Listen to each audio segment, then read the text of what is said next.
roll, please. Okay, and we got speed. Great. This is the Disney generic. What was your vision for the film? How did the comics inspire you?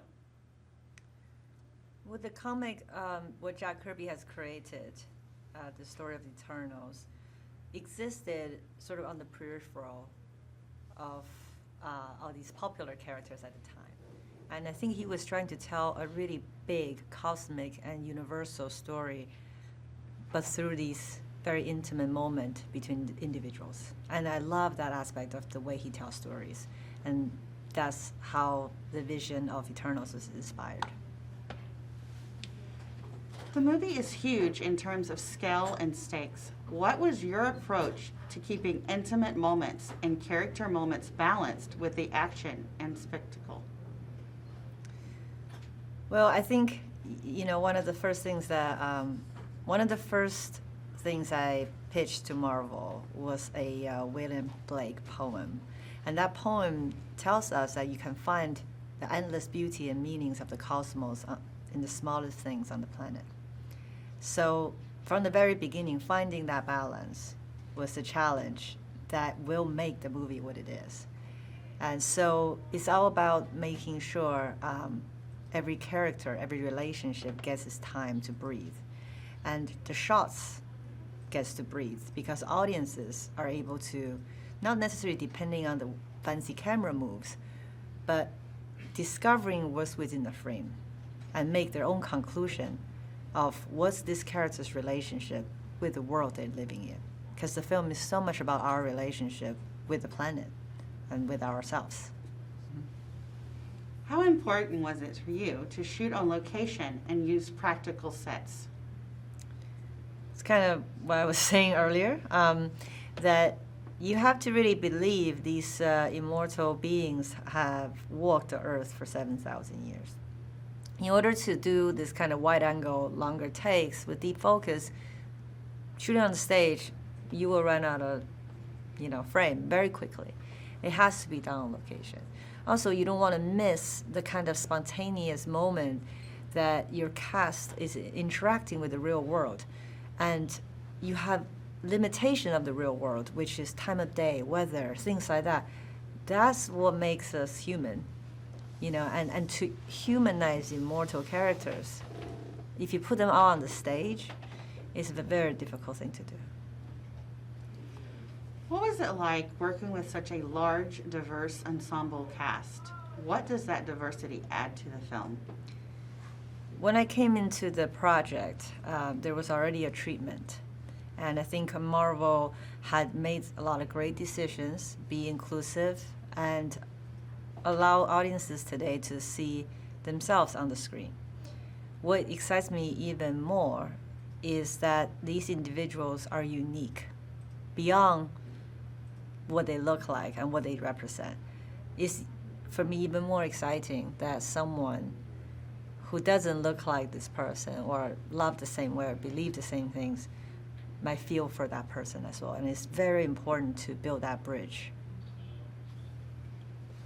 The film spans thousands of years and time periods. What kind of research did you do for the costumes in historical periods? I work with two brilliant women, Eve Stewart and Sammy Shelton, our production designer and costume designer. One of the very first things we ask ourselves is why are they here? Is it military? Is it missionary? We really want the story to inspire the design. We also did a lot of backtracking. We looked at every culture we can think of, symbols that they consider sacred, colors that had inspired in their religious art, and try to backtrack to imagine if those things were our interpretation of what we saw if those 10 had walked the earth from the beginning. Tell us why the eternal spaceship, the Domo, was such an important build.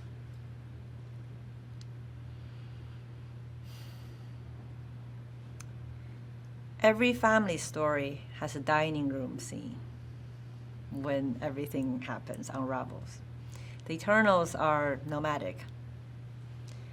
And the Domo is really their home. It's their connection to their past as well, to the Celestials. And building the Domo, we really thought about, let's not contemplate the greatest technology in the universe, which is the celestial technology, with what we understand as humans. Wires, computers, screens, no. The most advanced technology in the universe, I think a lot of people have predicted, will look as close to nature as possible in the shape of minerals. And so that was a fun thing to play. What was it like working with the Marvel Studios filmmakers and crews? Working with Marvel has been such an incredible experience. One thing that I love the most is that it's actually a very small team.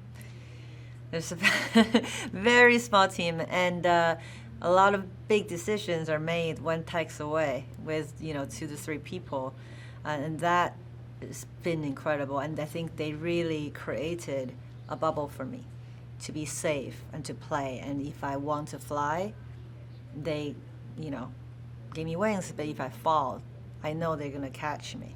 So having that safety net really allowed me to take a lot of risks. What do you hope audiences experience when they see the film?